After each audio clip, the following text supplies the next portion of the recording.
show you. And then, okay, so let me introduce you to Lily. Lily lives in the Canary Islands in Spain. Nice. The Canary Islands. Awesome. Yeah. Yeah. And the plan is for both to be there at the booth in All Star. So this is your awesome. We're really working on committed to have the whole family there.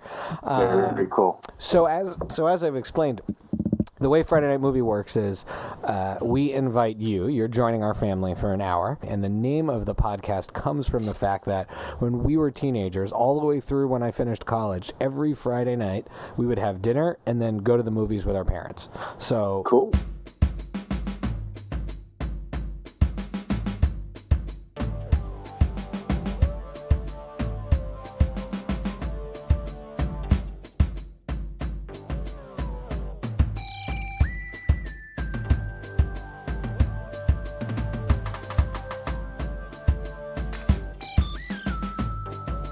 Here we are, and welcome to another episode of the Friday Night Movie Podcast, where we invite you to join our family and talk about movies and join my sisters in making fun of me, which I just feel is coming this week.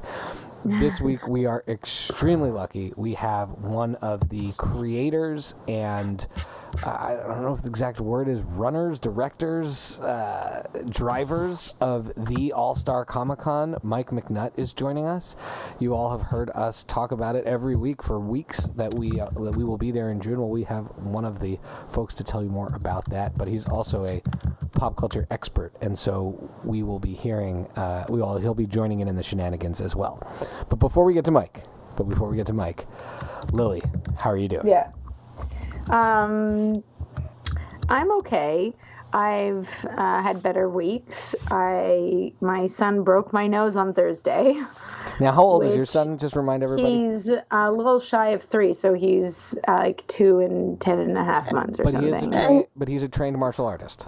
Yes, he is. He's and I'd like to say that, like, he's officially a panda. He's officially a little panda. He has been doing martial arts for almost a year and a half. Wait, is that like a level in your martial art that you guys? Yeah. Oh, yeah, okay. He was a little Mugen baby, and now he's a panda. He's been doing martial arts since he's 18 next? months. Like a marmoset? Like what's the? A tiger, and then a lion. Oh, okay.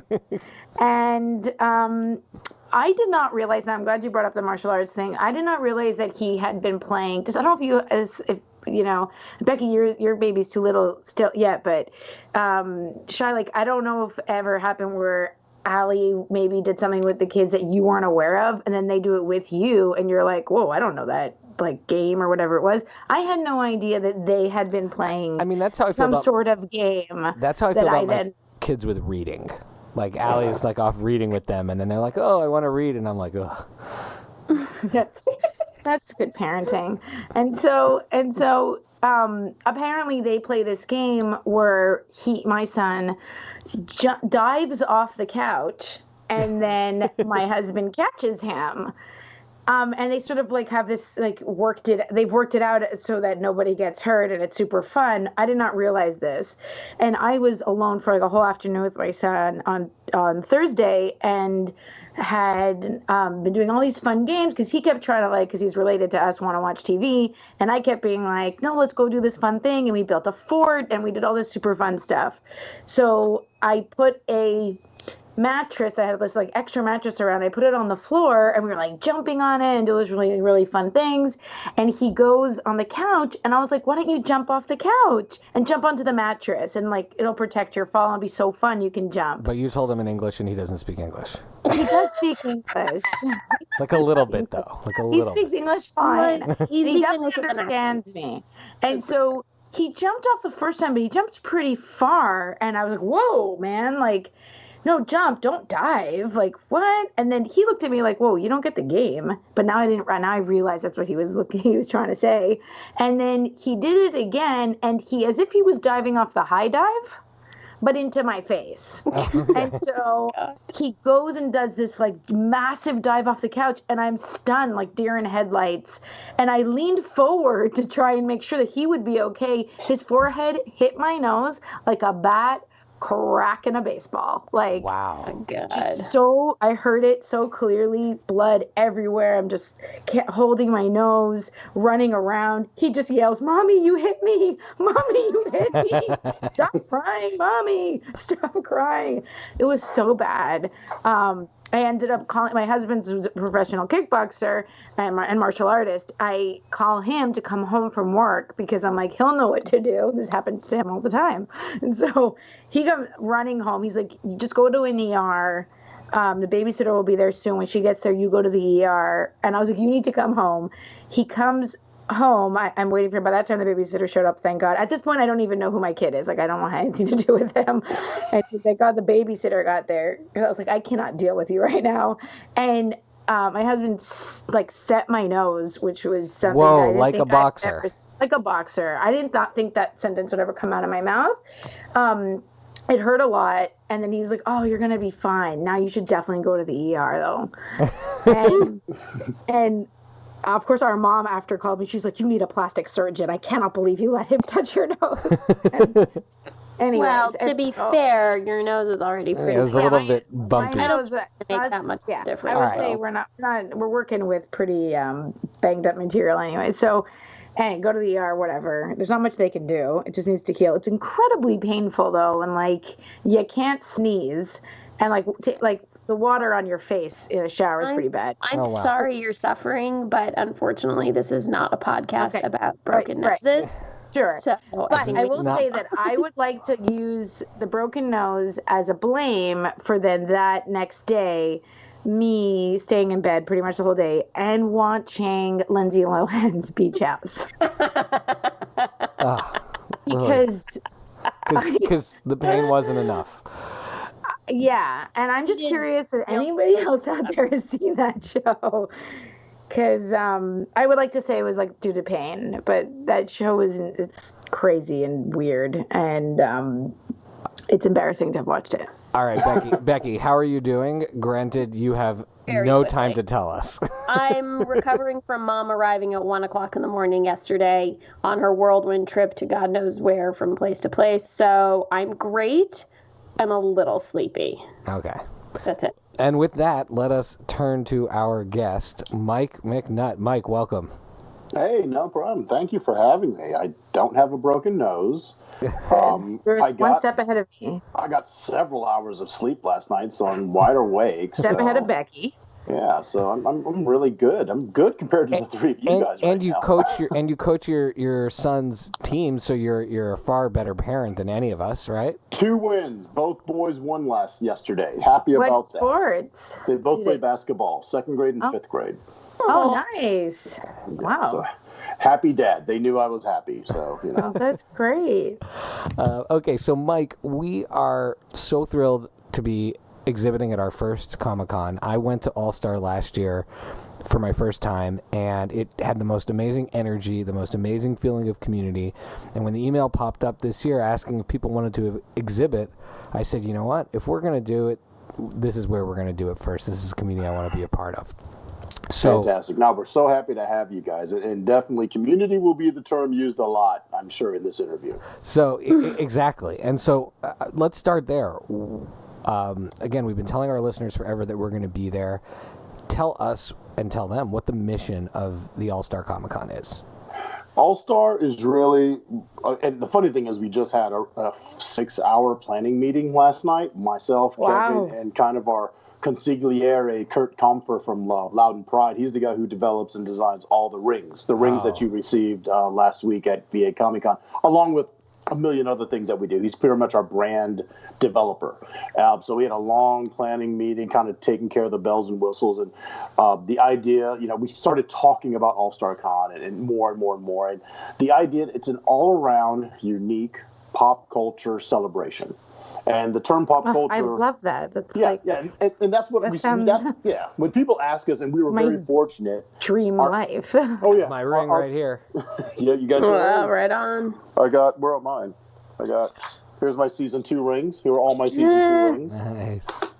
Each of them have a little unique story. I'd love to tell you someday about them. But it's an ultimate fan-driven, fan-owned pop culture celebration. And the idea of pop culture, as you know, as we all know, it is so incredibly varied.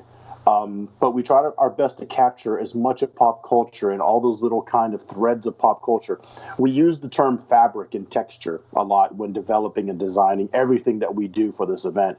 So pop culture, it's a myriad of different threads: comic books, art, music, gaming, cosplay, overall, just and everything else, TV, celebrity, movies. It's so. I feel like it includes everything but Lindsay Lohan's speech. Her limit. Yes. Pop culture reaches a limit, and that's a bridge too far. Yeah, because once we say Lindsay Lohan, we're like, Lohan, gone too far. Too far. Bring it back. Yeah. You've jumped the beach house at that point. Yeah, exactly. It's like, I think it's time for us to all leave and go to sleep because we're starting to say Lohan. Right. So, but yeah, that's really what it is. So every time it's what's the fabric of our event? What's the texture of our event? Is this guest? Is this event? Is this attraction part of that texture? So we see a lot of other cons, and we're ones not to definitely poo-poo on other events, but we see sometimes people are just booked for the sake of being booked and attend for the sake of attending. It's like, no, we want you to have an experience with us. We are not the type of event where you walk in, you take a lap, and say, that was cool, I'm going to leave now. It's like, no, really? That's not what we built this event to be. We built this event to be an all-day experience. Whether you like it, whether you plan it or not, you're entering in there. It's going to hit you like a 3-year-old into your nose. In a good way. In a good way. And the greatest thing that we've heard through the times that we've put these events and everything else together is, this was my first con. This was my child's first con. This was my parents' first con. This was my grandparents' first con. I said that all those things last time he went. Yeah, like my mother-in-law, my parents, so many people, and they're like, I was comfortable and I had fun in my own way. So they found that thread, they found that channel of fandom, and they really pressed the button, and they ended up finding people and building that community, and that's really what it is. Can I ask, are Comic-Cons like podcasts now? Everybody has one, or is it? It sure seems that way. But I don't know if that's actually how it sure is. Seems that way. So, I mean, every city, in a way, every city pretty much has one. I'm sure if you looked it up, a lot of them are, state-based. You're looking at the larger ones. There are definitely large ones, of course, San Diego and Big Apple in New York. And those are the two huge ones, because those are the ones that really bring in your mainstream big A-list celebrities to promote what they're doing. Underneath that, there are several fan and organizational based cons. Some are corporate based. Ours, it's fan based. It's myself and my partner Kevin Bednarz. That's it. We are the founders of the event. And it is not your day job either, right? You guys have full-time other gigs. If you follow Kevin on Instagram, he's got 12 amazing gigs happening at the same time. Yeah. Kevin is a restaurateur. He owns a restaurant. He's an actual professional artist. He owns part of Comic Logic, the comic book shop in Ashburn, Virginia, that is pretty much our title and main supporter for this event. He is constant. He is Mr. Hustle. I mean, he's at the pub right now getting wings ready, sending him out for the Super Bowl. Like he was just with us for 6 hours last night. We just came back from LA from a 2.5-day excursion. So, and myself, I have a 9-to-5 job. I have 2 kids. I have a wife. We both have mortgages. We have responsibilities that if we could have just attended any con, we could attend cons together and have a great time. But, it came to our attention something that we wanted to do and something that we really want. We felt that we were kind of meant and built to do together. So, it's a labor of love, and definitely there's sometimes it conflicts with our real lives, and we have to make sure to pull that back a little bit. But it's a fun thing. And the people that we've met, including you and all our volunteers and all our friends, our family, our friends participate. Everyone's a part of it. And we've just created this wild, crazy family that's just fantastic. And we really love the whole idea of it. It's really cool. So last year, if I recall, there was gaming rooms, table gaming rooms. There was video game rooms. We did, as we devoted an entire episode to this podcast to discuss, we did the full Shabadoo experience with Shabadoo from Breakin'. What do you guys have in store this year? I know families and kids has been something you guys have been talking about lately, but what do you have in store this year? Real quick, though, speaking of Shabba-Doo, he's about to be inducted into the Hip Hop Hall of Fame in Washington, D.C. next week, and we'll be in town next week, and we're having dinner. Just wanted to Oh my God! No way! We were supposed to meet him. Wait, in a LA. name drop! My God! Having dinner. That's amazing. To rewind, The greatest breakdancer of all time. Amazing. That is amazing. Oh, yeah, I mean, but he is. I forget what they call him. The Bob Fosse of hip hop. And sure. But that's an example of a guy who, you see this guy who is, widely famous many years ago for something, and he's showing up at a Comic-Con, and you're not sure what's it going to be like. I've been waiting to meet this guy my whole life. Not only was he great, but it's like he understood the vibe of All-Star, and he was in there with the fans and chatting. He was texting with my dad afterwards. I mean, and now you guys are having dinner. So who are the? I don't know if you don't have to make any announcements, but what are the Shabba-Doo-like experiences that you have? Because that was an experience. That wasn't just a guest that you guys have coming up this year. Well, we don't have any dancers this year.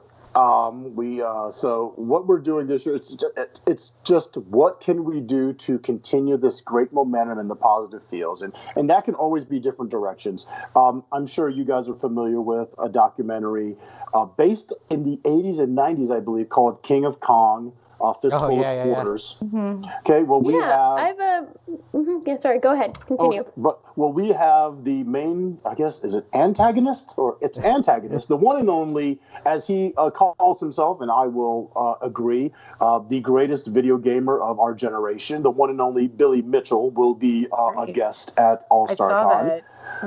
So he will be there signing autographs, meeting with people, and doing a panel. If you catch up with Billy lately in the past year, there's a lot of controversy regarding the validity of his world record scores. In fact, I don't think there's any controversy. They wiped them out due to the fact that they feel, I guess they have irrefutable proof that Billy cheated for many of those, or if not all those scores. So Guinness Book of World Records and the main arcade that houses all the world records of gaming has wiped Billy Mitchell's name off the records.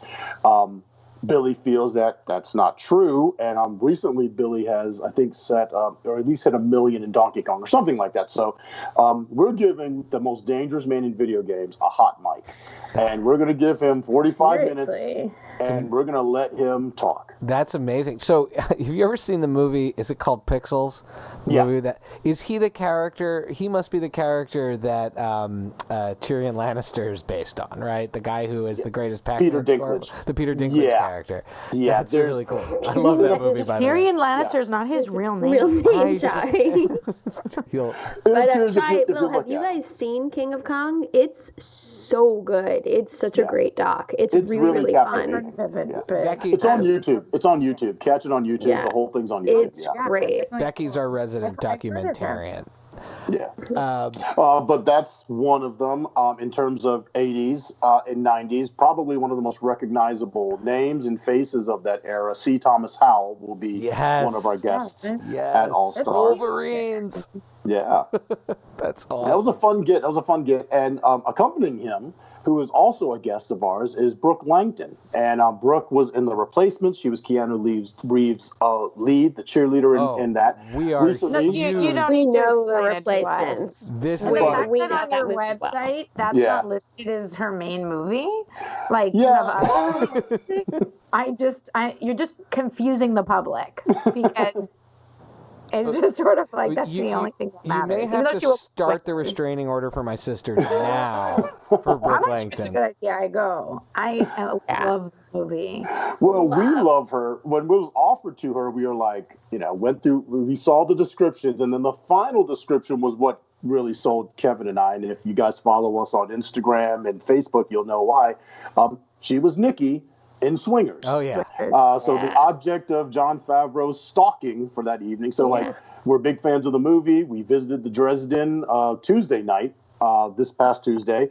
Saw Marty and Elaine, had a great time, listened to, 3 hours of them lounging and singing. It was a great time. So we are big fans of Brooke from that, and we mentioned that we were going to be at the Dresden taking pictures, and she was like, "Oh my God, that's so funny, that's great." So I'm getting an LP for her to sign. Kevin's going to get a old '80s entering machine for her to sign. Oh, that's amazing. Oh, so, I still have anxiety from that scene. That basically made me afraid to leave a woman a message for my entire adult life. And you think that that's something that only we would understand, being, as old as we are, but nowadays that's texting. That's a kid. That would be a kid just texting like, "Where are you? Why aren't you talking to me?"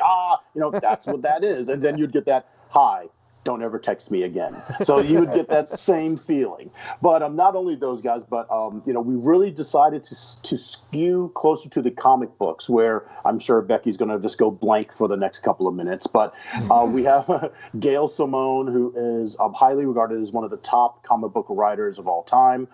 She will be there. She's written for Wonder Woman. She's written for Conan, Domino. If you go to a comic book store and you mention Gail Simone, you're going to have people just like open their eyes. Cool. Tom King, who is obviously one of the coolest writers of all time. He's a former CIA operative who now writes comic books. And he lives he's local, right? Yeah, he lives in D.C. Yeah, he lives in D.C. Batman, Heroes in Crisis. He's an award-winning comic book writer. You mentioned Tom King. That's A-lister. Clay Mann, who is does a lot of the art with Tom King. They're kind of a together group. So he's a fantastic artist who worked on a lot of Tom's stuff. Mike Zeck, if you guys recall Spider-Man 3, the last Tobey Maguire Spider-Man, he wore the black suit. The origins of that black suit is really based off Mike Zeck's design back in the 80s for a comic book series called Secret War, where Spider-Man... Which I am reading right now. I'm reading it through the Marvel Unlimited app, which is like the Netflix of comic books. And I specifically to get myself to the black costume. Yep. So Mike was part of the illustrating team that put together that series, but he also did all the G.I. Joes early on. G.I. Joe, the toy and the comic really went hand in hand for a while. But yeah, he designed and drew the black suit from Spider-Man. Lily still doesn't understand the movie Venom, even though multiple people have explained it to her on the podcast. No. But Lily, the black suit in Venom originally comes from this. Yes, sure. That may be the only part of the movie that makes sense. So Mike, why didn't he just text his boss the pictures? It doesn't make sense. Becky and I loved it. Lily did not. So, Mike, you've now run this Comic-Con. You're getting ready to do a second one. I mean, you've done season 1. Now we're doing season 2. Yep. By the way, I love that you call them season 1 and 2. Yeah. Can you share some of like the best and worst secrets? You don't even have to name names, but what are some of like the strangest? I love when people name names, though. You don't have I'm all into naming names. That you guys have experienced with planning a con. I think the biggest thing, and we love suggestions. I'll preface that with this. We love suggestions and we love recommendations, and every now and then we do like criticism. However, I think a lot of people are just, they don't know, nor should they, because they're not putting together a con. They don't know the financial implications of certain guests. I think they believe that these actors attend cons out of the goodness of their heart. They do not. Right. They work. This is a job for them. It's a job. It's a job, and a lot of times there's guaranteed money involved with this job, and sometimes that guaranteed money is more than my house. Oh my God. Yeah. So when we get people asking, like, we're very happy, and like I said, the fabric. It's about fabric and texture. So when we get a Billy Mitchell, it's because we were big fans of King of Kong. If we get C. Thomas Howell, it's because Kevin was a huge fan of Outsiders. I was a big fan of Red Dawn. We were both big fans of Side Out. Ergo. Side Out. Let's get, C. Thomas Howell. We love, swingers. It's coming from a place, right? It's coming from a place of heart and passion. Exactly. And one of our younger guests, Luke Tenney from Sci-Fi's Deadly Class, he's just a big kid who loves comics. And so that's another thing. That's more of all that, fabric. So when we're say, hey, we're having a good time, and we see a comment, you should get Chris Evans. It's like, yeah, I mean, you should. Sure, yeah, I mean, we should get him on the podcast. Exactly. I mean, like, Mike, you're great, but like, exactly. I can't believe we didn't think about getting.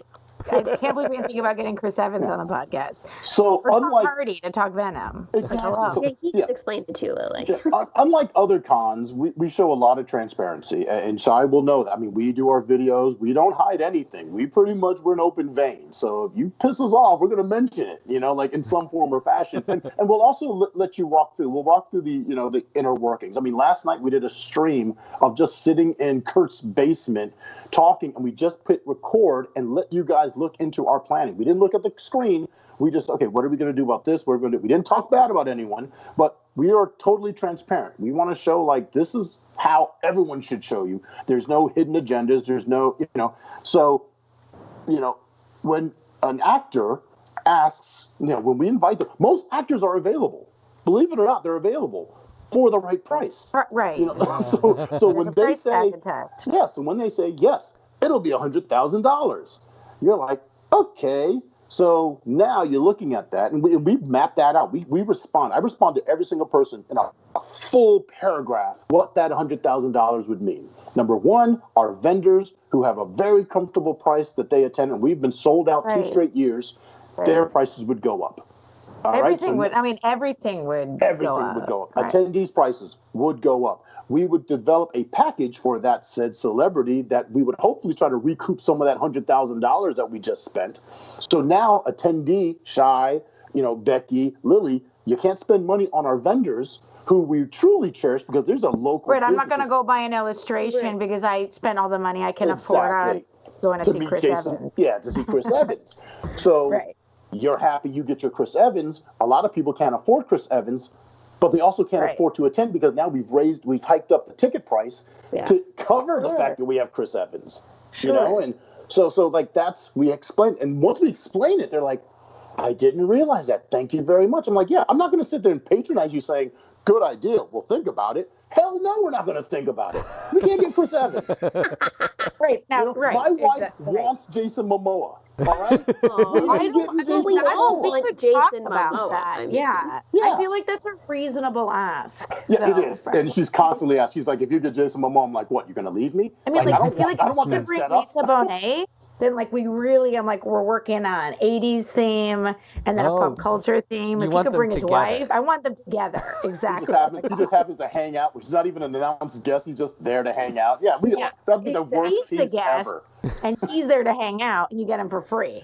Did you hear recently, I guess The Rock is petitioning to have Jason Momoa play his brother in the next installment of whatever Fast and Furious 14. I mean, that's the rumor. I would watch that. I would definitely watch that. I mean, I've lost the thread on what those movies are about at this point. I'm very confused as to what the plot is. They were car thieves. Remember, they were car thieves, and now they're secret agents. Yeah. Because that's the usual progression in life. I go from just driving a souped-up Honda to now I'm like racing submarines. That's what I do. Okay, dead or alive, money's no object, meaning this person is just like a friend of your uncle who says, yeah, I'll come to the con, cool. Who's a dream guest, but also like not just a dream guest because you guys are so specific and detailed in the way you think about fan experiences. What fan experience would you want them to do? So like, for example, like I'll throw out Mark Hamill is one of my dream people to meet because he seems so cool. Granted, I'm sure he's very expensive, so I'm not making him as a recommendation, but like you'd have Mark Hamill come and he'd do a lightsaber duel with a fan or something. I don't know. What is cool? What cool. Or he'd maybe ride on their back like Yoda, I don't know. But what would be a dream guest and fan experience you'd love for fans to have with a particular person? And they don't have to be a big money person, just someone you think is great. I mean, I'm an 80s kid, so a lot of mine will go back to that. Of course, I'd love to have, a fist fight with Chris Evans or Sebastian Stan or something like that. But I've always thought of like, I want to reunite the Goonies and then set up a couple of you guys to go on like a scavenger hunt with them. Something like that. I would pay I would remortgage I'd like refinance my house to go. Agree. That's brilliant. Mike just won the year of this podcast. You won the game. Story. Nobody else bought. Brilliant idea. And you did see my picture with the Feld dog with Corey Feldman for this week, right? Yes, it was awesome. Awesome. Peace and love. Yeah, that's all he did. He just walked peace and love. I was like, all right. My kids go to a bilingual school, and I showed them the Goonies, and they were dying listening to the Spanish when he translates the Spanish. Oh yeah. What is he saying? I was like, as a kid, I didn't really get that. Something like that. I mean, reuniting Bob and Doug McKenzie, and just have them, and you just go drinking with them. If they drink, they probably don't even drink. But, having Ralph Macchio and William Zabka, but that's actually attainable. Yeah.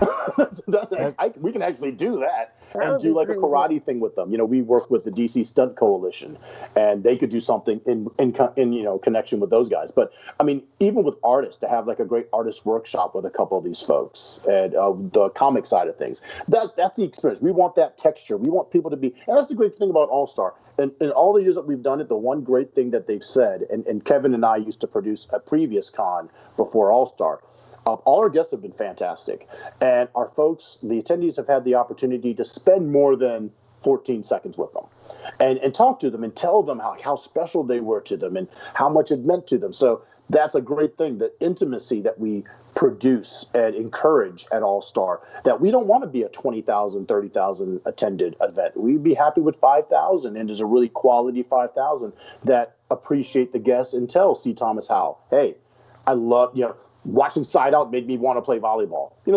Something like that. Like, hey, anything, any of those things. Like, go ahead. Except all I want to do now is go on a scavenger hunt with the reunited Goonies cast. It's all I've been thinking about. Set the bar high.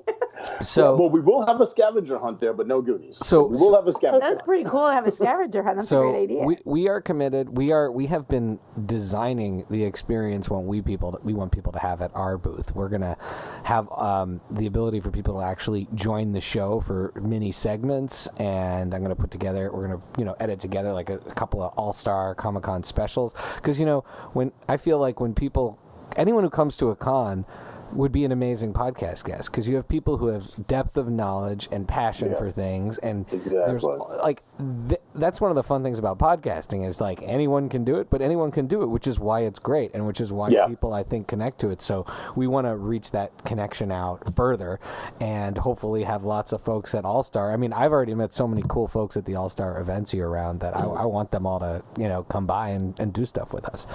And I want to address that real quick before we move on. I know this was something that was really near and dear, and this was something that we talked about even last night.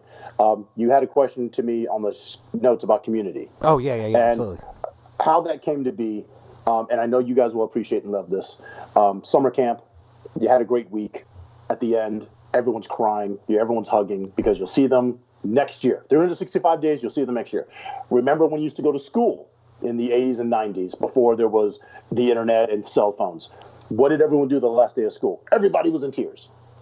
Well, it really didn't make sense because we all kind of lived in the same areas. So you could go travel, but you couldn't, because most of the time you had to stay in your neighborhood. You couldn't go see that friend. So literally it would be another year or 3 months until you saw them again. We didn't want that in All Star. We're a local-based con. 99% of the people that we have are from D.C., Maryland, Virginia. So why stop the momentum? Susan Quilty, who's a fantastic author, who actually is also a yogi, and Sunday morning she'll be doing superhero yoga for anyone who wants to participate after our world-famous after-party Saturday. A lot of people are going to need to stretch out and maybe detox. So sweat it out a bit. Becky will be there. Becky likes some good yoga. I'll do it. She wrote a fantastic article in The Uncanny Nerd the day after the con, just reporting on it. She was a volunteer last year. This year she's an exhibitor. And just talking about how incredible it was to see all the creativity and all the energy, and she doesn't want to see it die. So I read that and was like, Kevin, we need to do something to continue this momentum, because there's so many good feelings out there that it's just going to die off. So we started getting emails from Robbie Carmack, one of our volunteers. I want to do a book club. Can the All-Star sponsor it? We'll meet at Comic Logic once a month. We'll grab a graphic novel or a young adult book or whatever, and we'll read it for that week. That month you read it. That is beautiful. I love that. That's the guys just did it this morning. They just had this month, the February one, this morning. So every month they've done that. We have an education partner, Lee's Corner Elementary School in Fairfax, Virginia. Kevin and I visit the school on occasion and do free art and creative writing workshops with the kids. We bring our cosplayers in for photo ops because the school's slogan for this year is "Find Your Inner Superhero." So I was like, duh, let's go. Let's be a part of this. So we did that. The Arc of Loudon. It's a sprawling campus in Leesburg, Virginia that aids and supports special needs individuals and their families, giving them education and life skills. We donated $3,000 to them last year, strictly from the con, our guest bartending event at the Ashburn Pub. All our installations that are money-based, we don't have too many, but anything that's money-based at the con, 100% of those proceeds go to the Arc of Loudon. So, that's amazing because you could use those proceeds to eventually get Chris Evans, and that's not the point. You know what I mean? Like, the point is, like, I'm going to take our, earnings and put it back into the community that I want to. Yeah, we could pocket and our throw own that down community. payment down. Yeah. We're gonna go to the bit. Amazing. We're gonna go to the bits next, but there's one more thing that I really wanted to ask you about because you're talking about inclusivity. You're talking about helping families with kids with disabilities. I listened to an amazing episode of the All-Star Comic-Con podcast where you had the gentleman on who was helping you arrange the sensory room for All-Star Comic-Con. Could you just give us a riff on that and what you're hoping to do with that? Because I thought that was the most innovative things I've ever heard of for an event that can be beyond overstimulating a Comic-Con. Yeah. And that's what we hear a lot from people, from a lot of our attendees. It's a sensory overload. It is. And for individuals who might be on the spectrum or might have, proximity or, issues with crowds, believe it or not, even though we're only, 3,000-4,000 people, we had to address something, and it was a friend I don't like going Kevin. to the supermarket sometimes, so I feel you. Like that would make me nervous. Yeah, or Costco. Costco kills me. It's a very real thing. Yeah. We joked, but it was somewhat serious that we're going to find ourselves in that room, like especially me and Kevin, the stress that we're in and like seeing everything happens. Like, where's Mike? Well, he's down in the sensory room, like chilling out right now. So like, don't leave him alone. But we thought, we needed this because it's very interesting seeing the Comic-Con community. There are a lot of people who need that because we saw people like really having panic attacks because they were in kind of a cramped space and they kind of need more of the space. We have people in our families, in our communities who are autistic, on the spectrum, have special needs. We want them to experience this, but if they can only experience it in their own little way with little digestible bits, then more power to them. Give them the opportunity to see this where they couldn't probably attend a larger con where it is absolute bananas. Overwhelming, yeah. It's very overwhelming. So we try to give them. How does it work? It's a very just calming room. We have the groups come in. Sensory Sundays is the organization out of Loudoun County, and they will equip the room with bean bags, music, just kind of calming items, board games, just something that, hey, you need a break?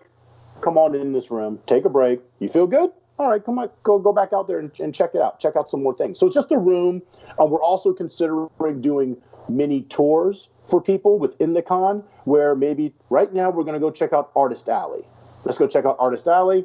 Everyone good? If you're not, then let's go back. If so, let's go check out Fairfax Ballroom. Let's go check out the Star Wars Village. So you're taking it in triage moments. You're taking it in segmented moments as opposed to let's just go in there and get crazy. It's like, no, you'd have to, so we'll have a person with a flag and everybody will hang out and say, okay, we're walking, we'll hit this, then let's take a break, sit down, and then let's continue. So we're working with the ARC. Yeah. So we're working with the ARC. We're working with Sensory Sundays to put something together like that. But yeah, it's bigger than just, and our 95th other slogan is we're more than 2 days in June. That's just, 95th other slogan. Yeah, we come up with so many of join our family, join our community. But that's the one that we always really put out there, that we're more than 2 days in June. We are the 8th and 9th, the allstarcomiccon.com. But we are more than that. You are literally 2 days in June. And then other days as well. Well, one of the things you are more than 2 days in June is you are pop culture experts in yourselves. And we are going to debut a new bit today. Yes. And we're really excited for this. And we're going to use an 80s theme. It's not always going to be 80s, but we know you're an 80s guy like us. Thank you. I appreciate it. And so the name of this is RecsRX. And that is RECS, like recommendations, as we call them on the show, RX prescription. And if you know our family, we spend every other weekend with one of us visiting some kind of doctor, usually usually with humorous things like nose broken by child or colonoscopy. So, so the way RecsRX is going to work is I'm going to read out a scenario.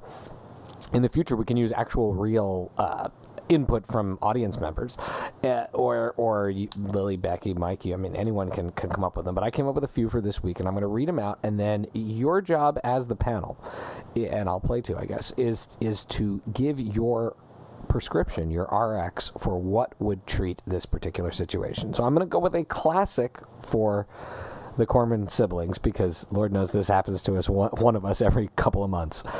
This one is called Sick and Missing Mom. I have a friend, quote unquote, that's homesick with the flu. They are half asleep all day and wish their mom was over to take care of them. What 80s movies do you prescribe? And I'm going to start with my sister Lily, because I have an answer. Okay, then Becky. I'm going to start with Becky. I have an answer too. But my answer to that movie, and I don't know where this question came from, but it might have actually come from our sister, because the answer to that is Overboard. Because the summer when Lily was sick in bed and missing mom and we were away from home, what did I do? I found a video store in this little town in Spain, and I Overboard repeatedly for me. That's a quality answer.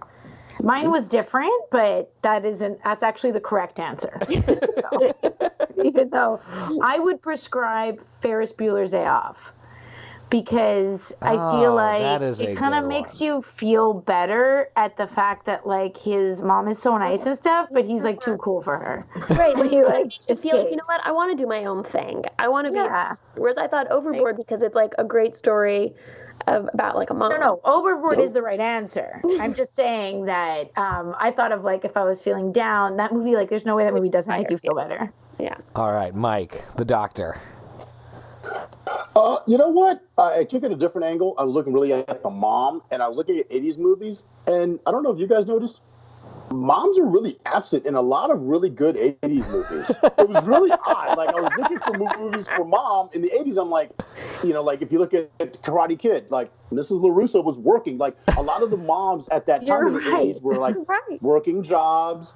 They may be set up that they're single moms, and they had to work 2 jobs, and that allowed the kid or the character to kind of go on their little...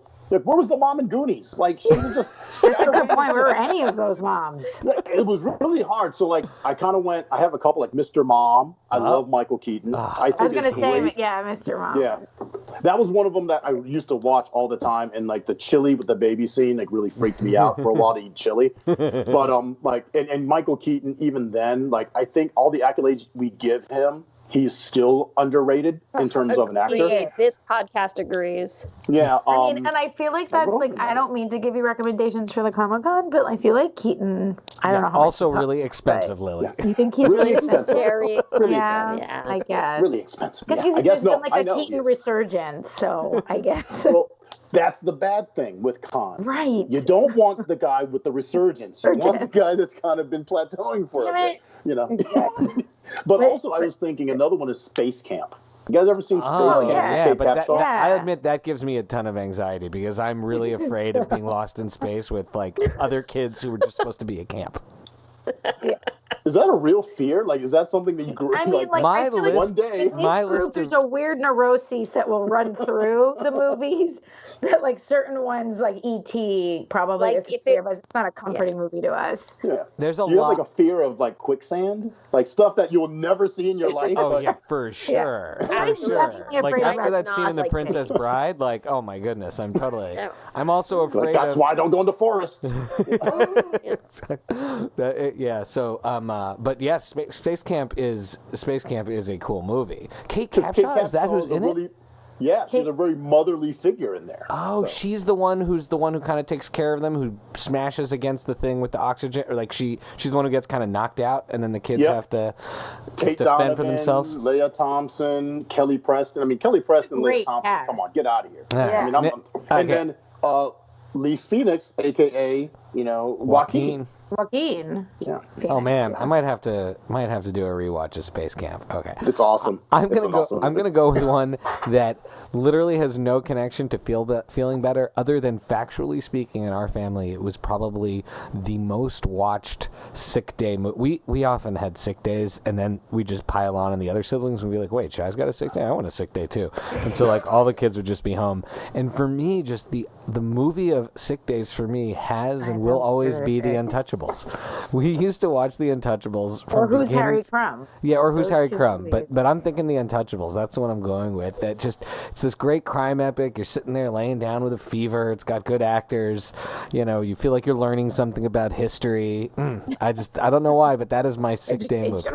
Okay. I mean, at a very young age, I knew that they got Al Capone on tax evasion instead of murder at like a surprisingly young age. Yeah, like 7. At 7, I knew that.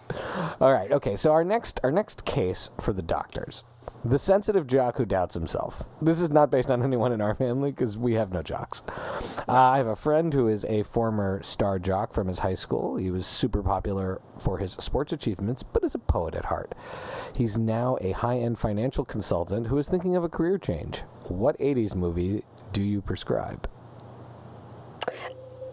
Again, I feel like I have the correct answer to this question that's not a quiz. I don't want you to go first then, because if you feel like you have the right answer, Lily... But it's also mine's early 90s. So. No, that doesn't count. Yeah, it's the correct answer. Mike, do you have an answer? Because is yours Can't Hardly Wait? No. Okay, because that's 90s. That's the end of the 90s.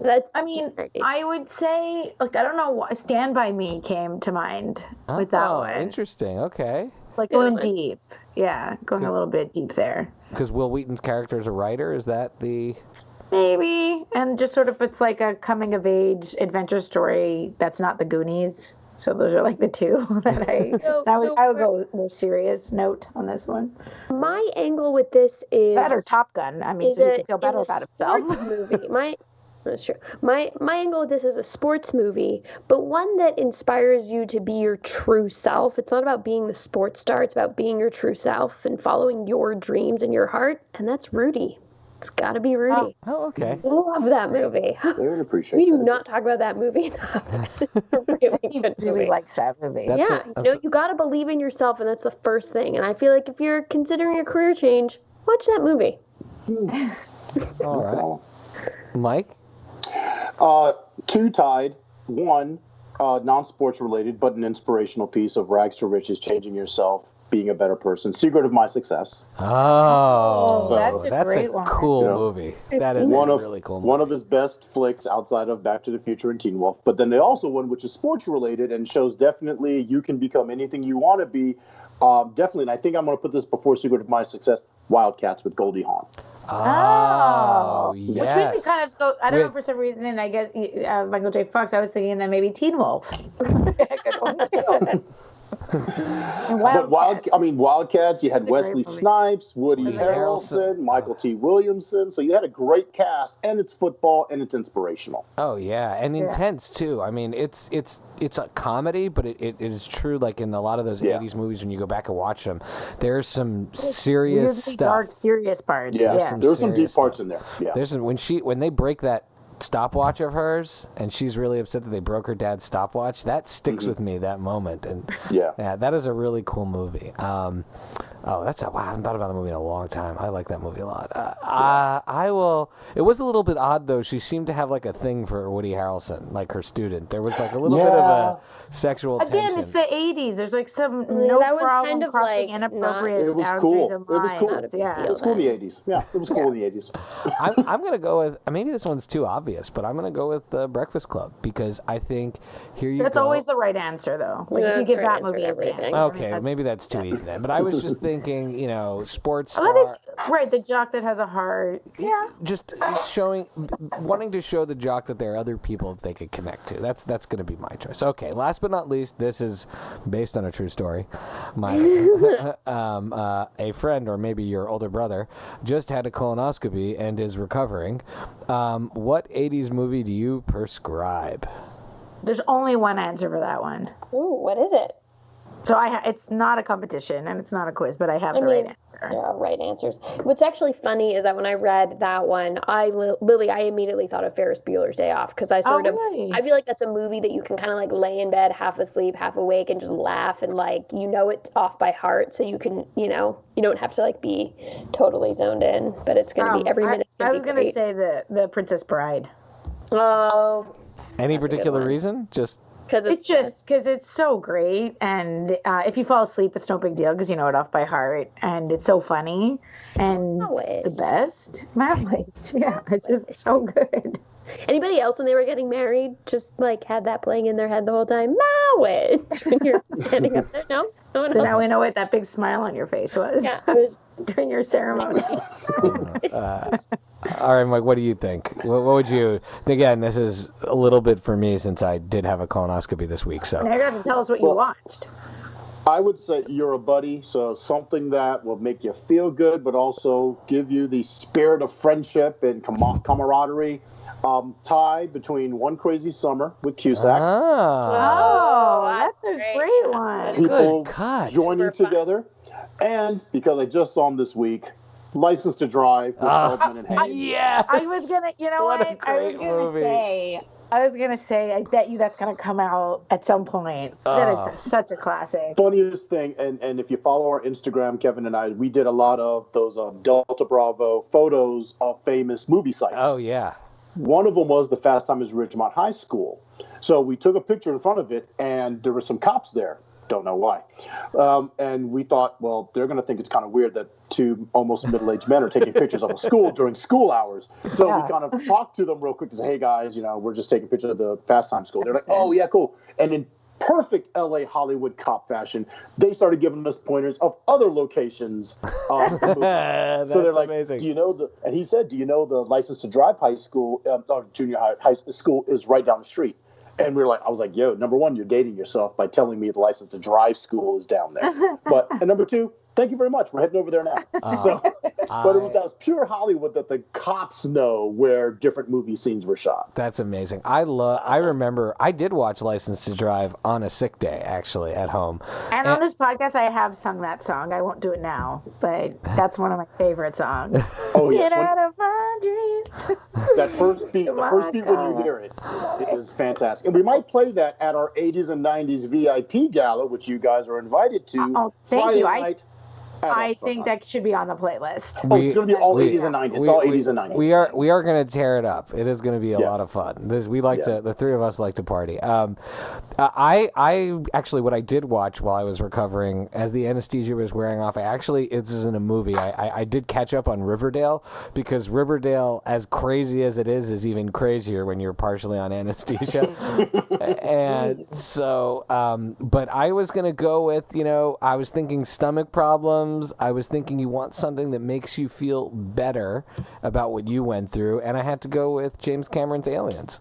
Because, I would never watch that. You watched that. I was having any kind of... You watched those aliens burst out. Yeah, I feel like if my stomach was on the fritz. Okay. Well, this has been our first edition of RecsRX. Mike, thank you for your lending your expertise. We'll be back with this. And now let's... We might actually steal this for the All-Star Comic-Con, but we'll give you proper... Oh, hey. Yeah. The hey. Yeah. I told Kevin about it last night, and his eyes opened wide. Oh, well, hey, Well, because there's nothing like...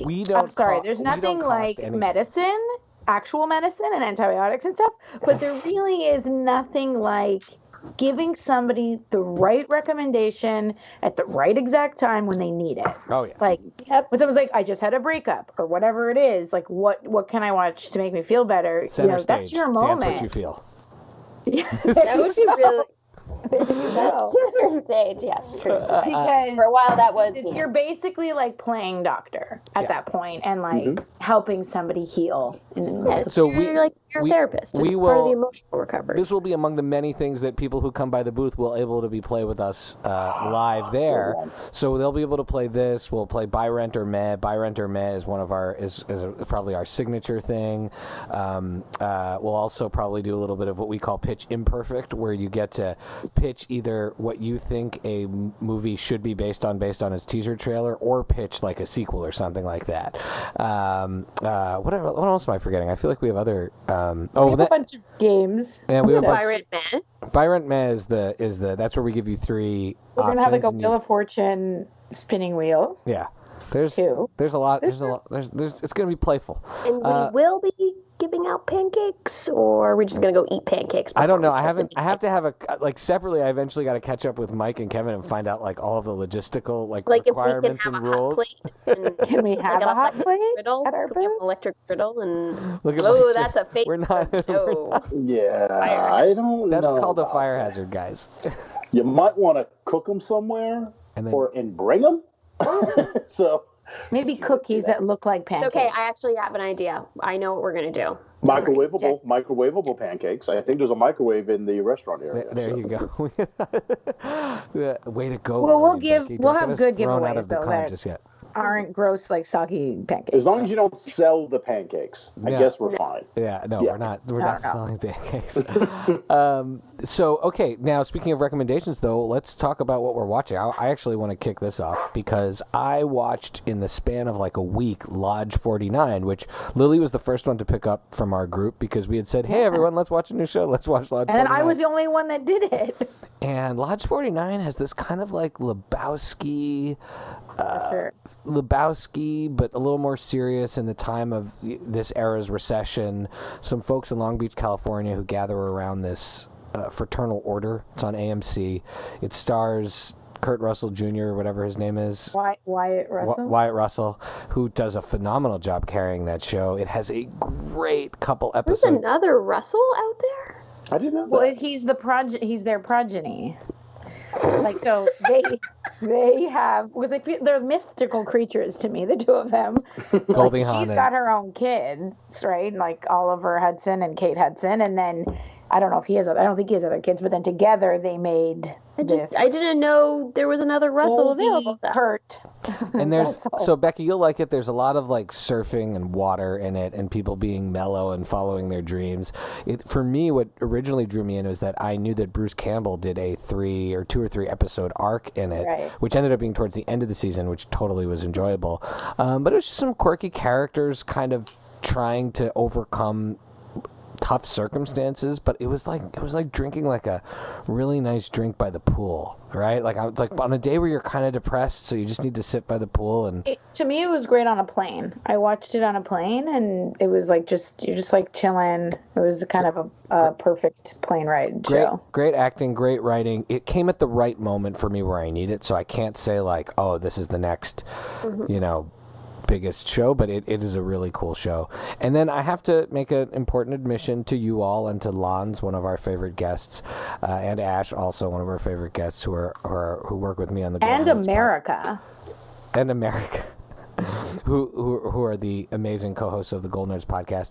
I fell asleep in the last 10 minutes of season 2 of Mrs. Maisel, but I admit I like season 2 of Mrs. Maisel a lot more than season 1. I think there's a lot more depth in the characters. I still have a lot of issues with the show, but you throw in some Zachary Levi playing a funny and damaged Jewish doctor, and you're already speaking my language. But don't you feel like Shaloub is on another level? I think he's a great actor. I think he borders on caricature, which, I think the show can't figure out sometimes if it's supposed to be a caricature and a play, or if it's supposed to be a real show. And so Shaloub sometimes turns into this cartoon character, which I don't enjoy. But when he's doing his proper acting, I love him on it. So that's my issue with the show in general, with Alex Borstein being the absolute best part of it. So for me, agreed. That's for me as I continue to struggle with Maisel. Lily, what do you got for us? Oh my god, I have so many. I'm so excited. Okay. But I also am a little bit annoyed because I independently watch stuff, and then when I saw your list just now, I'm like, shit, we watched the same things. We never even Well, why don't you just talk about them together? Sure, we'll talk about it. I'll say a few, and then we'll talk about it together. I'll go quick. Like a copycat. No. Just because you're the youngest doesn't mean you're a copycat. No, always. yeah, I think you're allowed to watch Netflix too. I don't own Netflix. It's not just for me. Do you? So Kaminsky Method. That I'm just really happy to see Michael Douglas, because he's like, he almost died of throat cancer, and he's just an awesome actor. And him and Alan Arkin together are just a beautiful thing to watch. So here's my question, though: how much is it just like Grace and Frankie? Grace and Frankie. Grace and Frankie for like old men talking about their penises and their prostate. 100%. Like there's a lot of like old ball jokes and like diaper jokes, adult diaper jokes. Yeah, it has a very serious tone to it. So like, if I was an older man, I wouldn't want to watch it. So it sounds like a prostate exam. Like an actual prostate exam. But they're brilliant and they're great. And I kind of was in between shows and I had it on. It's only 8 episodes and they were great to watch. I don't think it's everybody's cup of tea. I'm just gonna say, I found my serendipity. Why don't you explain serendipity? Serendipity is like serendipity, but when it's a show, you stumble upon a show that has multiple episodes, because a movie I feel like is just not good enough that you can like delve into and watch, and it comes at the right time in your life. It's like you were missing this sort of like, I'm dying to watch an episode feeling, or whatever it is, or you had a breakup, or you're feeling sick, or you're down, or whatever, and this show just is made for you. Sex Education on Netflix, literally. It's like they were like, in a lab, let's make Lily's favorite TV show. And it has like this weird like 80s-ness to it too. That's why I feel like, Mike, you got to see this if you haven't seen it. Sort of the 80s high school movie vibe to it, but it's a lot smarter than that.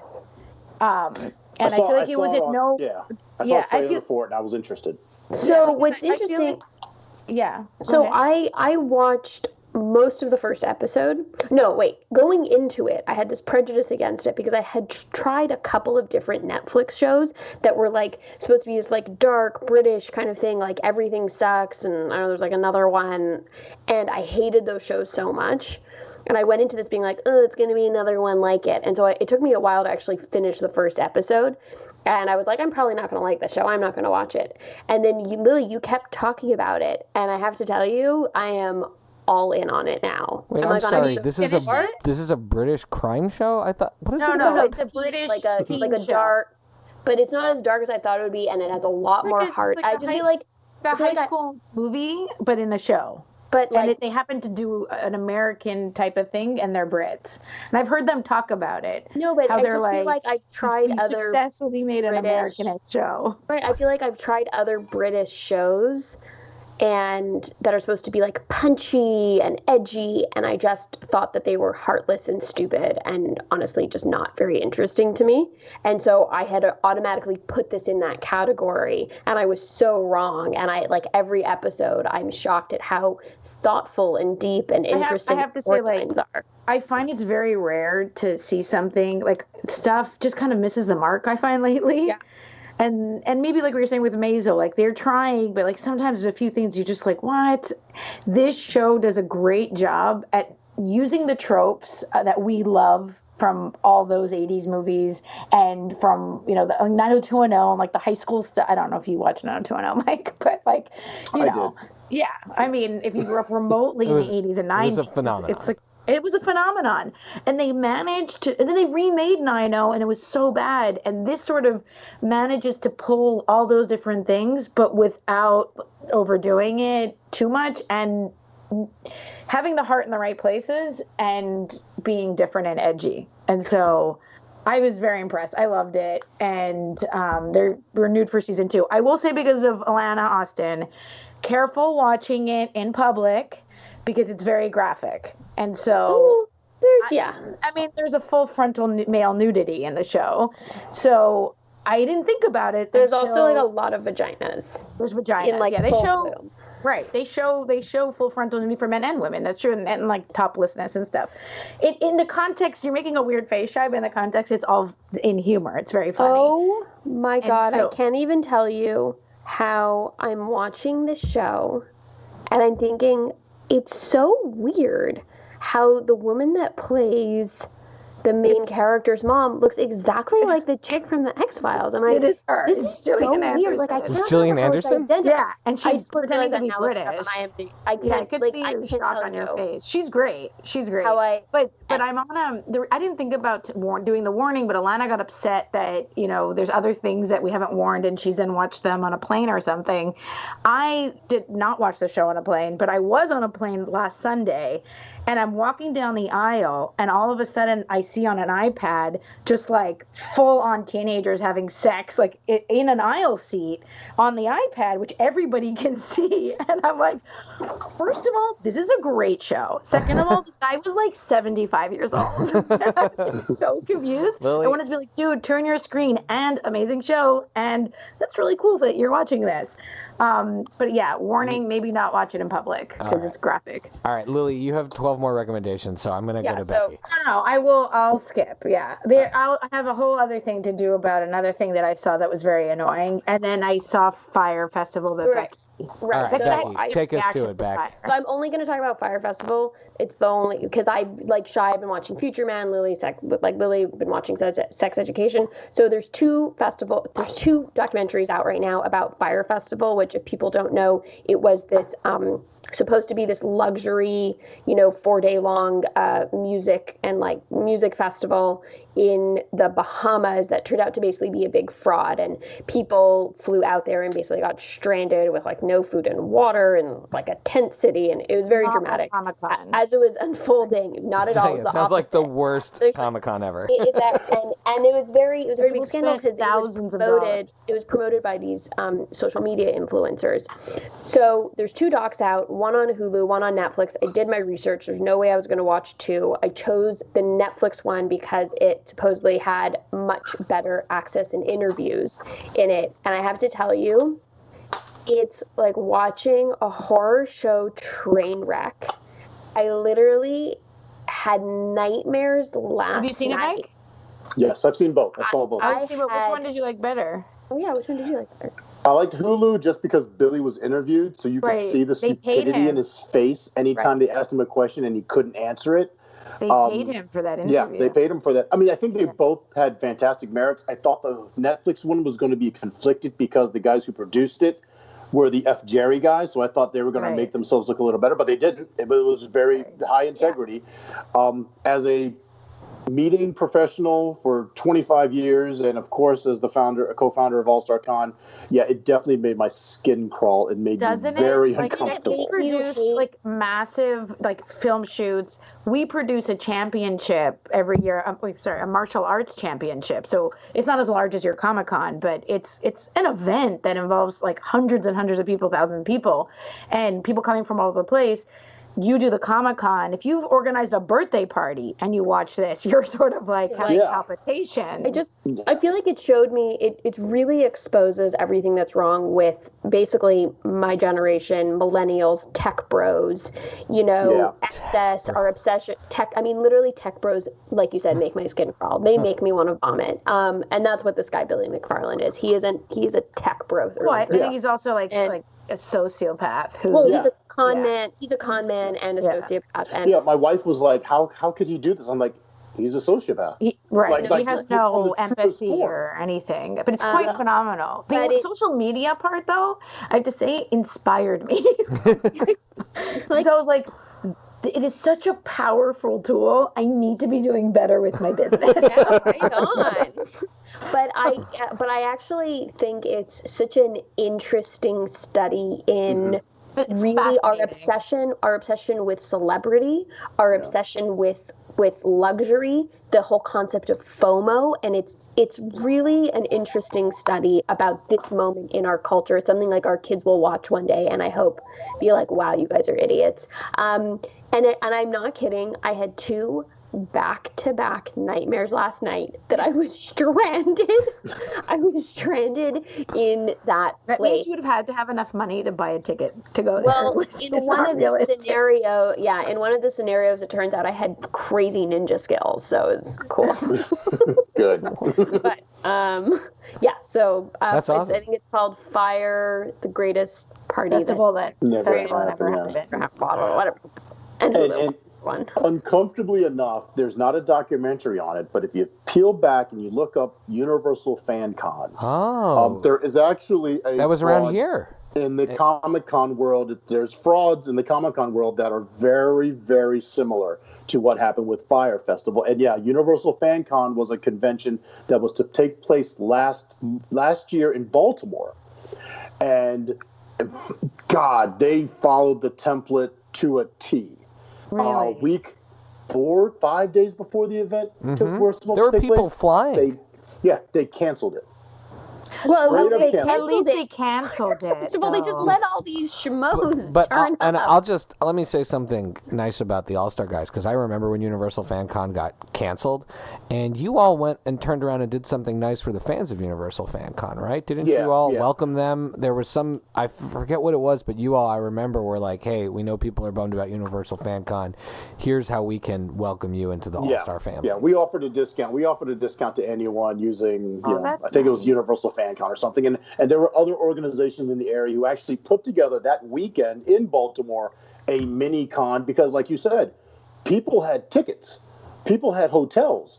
They couldn't cancel them because it was inside of the window, or people were trying to make money. So a lot of the vendors had already shipped their stuff to Baltimore. So they had to come back here anyway. So most of them flew. I think a handful of celebrities still showed up, and they found a building in Baltimore, and they had I think it was Wycomico Con, because it was in the Wycomico area, but they had it in a building, and they really tried to make something of it. And it was kind of if they ever do the documentary, the ending of it will be fantastic, because it was pretty inspirational that in 4 days, these guys, who all of them were screwed from the Universal Con people, put together an event that was okay. That was, that showed that, hey, the community is all together. But yeah, the story behind it, if you just look at there's a couple of articles that actually made mainstream con or meeting planning news, because it was just such a CF that a lot of people, that week when I saw it, I was like, I was like, Kevin, they canceled it. And he was like, what? I was like, Universal Fan Con's canceled. I was like, that was like Saturday. We were supposed to go as guests of the founder. He invited us to go. So it's just biting off more than you can chew. It was biting off so much more than they could chew. So it's an incredible story. Hopefully there'll be a documentary on it soon. Maybe some local guys will do it, but you can't find the people. They went running. You can't find them. There's no Billy McFarlane here. That guy's gone. Right. You don't know. Yeah. We don't know where he is. Oh wow, That's wild. Well, Mike, it's crazy. What have you been watching?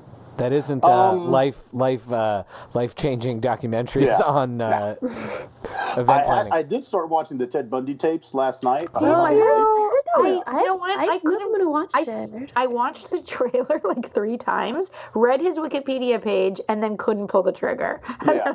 We watched A Star Is Born instead. I might have been late when I was watching it, but I fell asleep during the first episode. So I'm like, I don't know. I might have to go back and watch it just to see if I can get into it. You fell asleep.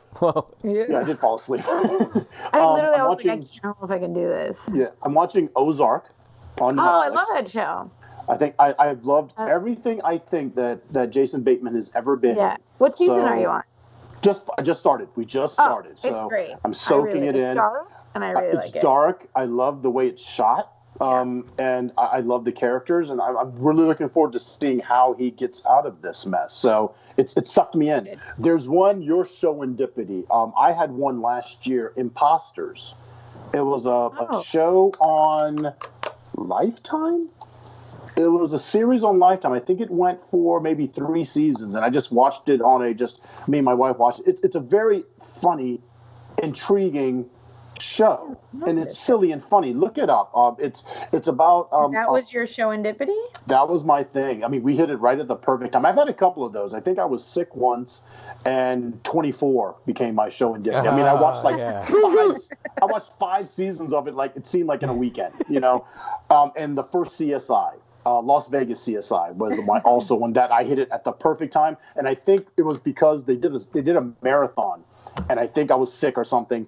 And the way they used to do it is, it would be like if it was 2 o'clock to 3 o'clock, it would end at like 2:55, and they would immediately go into the next episode. Oh, that's so awesome. I couldn't turn off, because by the time I soaked in like the initial scene, and then William Peterson does his little quick pun. I'm like, I can't turn this off now. I have to. And then it was like an all day marathon. So I'm like, what is this show? I have to watch it. So that's what I was. But right now, Ozark.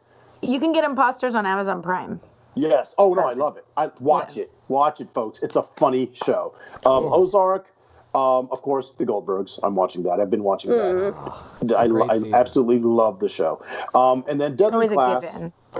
Deadly Class. I have to, self-promote a bit on Deadly Class because we do have Luke Tenney who plays Willie on the show at All Star. But it's a fun show. It's set in the 80s.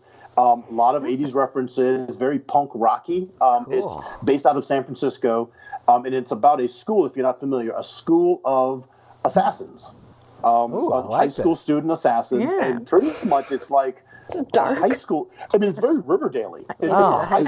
Is this a sci-fi show or sci-fi It's on Sci-Fi. I gotta say, I don't know if you've ever seen Winona Earp, but Sci-Fi, that's a terrific show. Sci-Fi's got a couple of real gems. Yeah, they have some good ones. Oh, all right, I'm in on Deadly Class. And Benedict Wong is in it. Benedict Wong is the headmaster of the school. Great. Henry Rollins. Henry Rollins is what? Yeah, he played. That's it. I'm all in. Yeah, 100%. It's very high. Are you kidding? It's straight high school, but they're assassins. So you have your cliques like you would have in an 80s high school. You probably have even now. So you have your unique little cliques, and it's about this kind of outsider kid who doesn't belong in any of the cliques. He doesn't belong in any of the cliques, and he's been recruited to go to this school, and it's about him fitting in. The only thing is, it's not, I'm going to throw food at you or dunk you in the garbage can. It's, you might get killed. So it's very adult. Kids can't watch it. Lots of adult language. It's on late, I think at 10, 11 o'clock on Sci-Fi. So they go buck wild. Awesome... Or you can get it on Amazon Prime. All right, as well. Josh. There you go. Josh, when you hear this episode, Deadly Class, we're both going to start watching this, all right? It's from Rick Remender, who's a famous comic book writer, but also is produced by the Russo brothers, known for the last several Avengers movies. So it's really well done. Such amazing storytellers. Those guys, wow. Yeah. They know They're how to the producers. The actors is going to be at Comic-Con at the All-Star. And one of the actors. Yep. The big, tall guy who's a kind of a gangbanger. Luke Tenney. I won't tell you about his background on the show. It's quite cute. But Luke Tenney's going to be at All-Star Con. This will be part of our research. I'm psyched for it. All right, so Mike, now at this point in the show, we do shout-outs, meaning anyone you want to send love to, anyone you want to promote, anyone whose work that you're admiring, or just your kids, whatever you want to do. Cool. All right. Well, I'll give a shout out to my two basketball players who had a fantastic game yesterday. So shout out to Eli and Nico. I call them the Flash Brothers. A takeoff of Steph Curry and Klay Thompson. They call themselves the Splash Brothers. So I call these guys the Flash Brothers. That's awesome. I'm actually taking the youngest to go play basketball right now. It's beautiful out here. If you're in Northern Virginia, oh my God, yeah, right. It's like the first nice day we've had. Yeah, it was 5 degrees like 4 days ago. But and of course, I got to plug All-Star Con. Yeah, please. So, that's what I do. So theallstarcomiccon.com. Follow us on social media. On Facebook and Twitter, we are at All-Star Comic Con, and on Instagram, the All-Star Comic Con. I believe my Instagram is All-Star Comic Con Mike. So you can check out photos, not only con related, but every now and then I put photos of my kids playing basketball, me doing stupid stuff, so just check it out. Like I said, it's a pop culture celebration. That's all it is. That's awesome. Join our family, join our community, be a part of it. Awesome. Right. Lily, how about you? Shout outs? I feel like on my tombstone, I wanted to say it was a pop culture celebration. I love that. You can follow me, Chichi K. Gomez, on Twitter, and Friday Night Movie on Instagram, because I often put stuff on there. Yeah, you do a good job with that. I mean, it's all three of us running that, but that makes it even funnier because I get in. I wonder if people can tell when it's me. I think they can tell when it's you. You're the funniest of the three of us. Well, I mean, Becky. I won't argue with you. Shout outs. So big news, Weekend's film, which we've been talking about. Oh, sorry. You said shout outs. I said my handle. Well, Mike said his handle, so you can do them together. Don't worry about it. I think it was a good move. So we've been talking a lot about the short animated film Weekends, which was nominated for an Oscar. So last night at the Annie Awards, which is an animation award ceremony, it's really, really big deal. They won Best short animated film. So they won in their category, which is like there. Yeah, what? and our dear friend Lanz was there. Lanz was there? Yeah, she was in the audience, and of course, congratulations to Trevor, who not only is he Becky's. Congratulations to Lanzer being there, and to Trevor for winning, and not only is he, not only did he create this incredible film with all these other amazing artists that we know, he babysat my oldest child once, so now he's an Annie Award-winning director. Hopefully soon an Oscar Award-winning director. Yeah. We're really pulling for weekends. Well, awesome. And Beck, where can people follow you? On Twitter at PaperBKPrincess, and on the Insta account for the Friday Night Pod. But yeah, you can tell when I post on it because I don't. She doesn't. But he doesn't know how to use. But in fairness, she doesn't know how to use it. And I want to give. We believe deeply in the term Potter and family. Well, when Potter and family is real family, it's even more special. Our awesome cousin Jesse has started a podcast out of Texas called Tacos and Turntables, and they go and eat and talk about pop culture, and it's a really charming show. I really enjoyed the first episode that dropped this week. They talked about their reactions to the Oscar nominations. I cannot get enough of conversation about that. So I really enjoyed it. Plus, as they discussed the food, it just made me super hungry for tacos. So Jesse, congratulations on starting that podcast off. We can't wait to cross over with you. You can check our Instagram because we've been reposting some of their stuff. So if you want to go and check out their podcast, you can go look at our stuff too, because we are promoting it. And with that, you can follow me at Pancake4Table on Twitter and Instagram. You can follow all of the Friday Night Movie stuff at FridayNightMoviePod.com. And you, of course, not only will you see Mike at the All-Star Comic-Con, we will be there exhibiting part of the All-Star Comic-Con family June 8th and 9th for the actual con, June 7th for the big party the night before, which we're really excited to be at. You can get tickets. I recommend you getting tickets by going to it's allstarcomiccon.com or theallstarcomiccon.com. It's allstarcomiccon. The allstarcomiccon.com. Now is as good a time as any to get tickets, and we're thrilled. I got our second set of vendor tickets so that we all have access now and not just two of us, so that's exciting. And with that, the music of What Does It Eat will kick in, and this is an important moment in the show, Mike. This is where you dance. Okay. You don't hear the music because it's hard for me to make it come alive while the show's happening, but this is just, in your mind. There you go, in your mind. Lily might take a picture and or a boomerang or something. The music plays. It's in the background. It plays us out. And then I wish you all goodbye.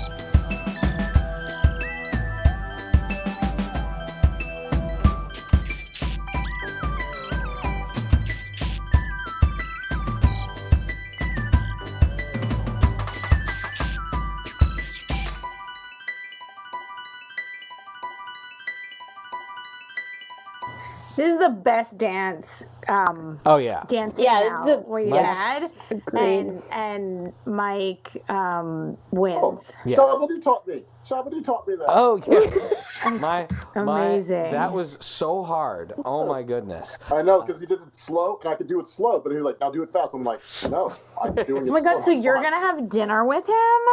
Yeah, he's like, "We're doing dinner." Is it okay to geek out about break-in and stuff? No, I don't do that with him. We usually talk like Really? You gotta be cool, though. I know you gotta be cool, but that's why I'm not asking Shabadoo. I'm asking Mike, who's gonna talk to Shabadoo. I should be one removed from all celebrities. We know. That's true. You're dangerous when you talk to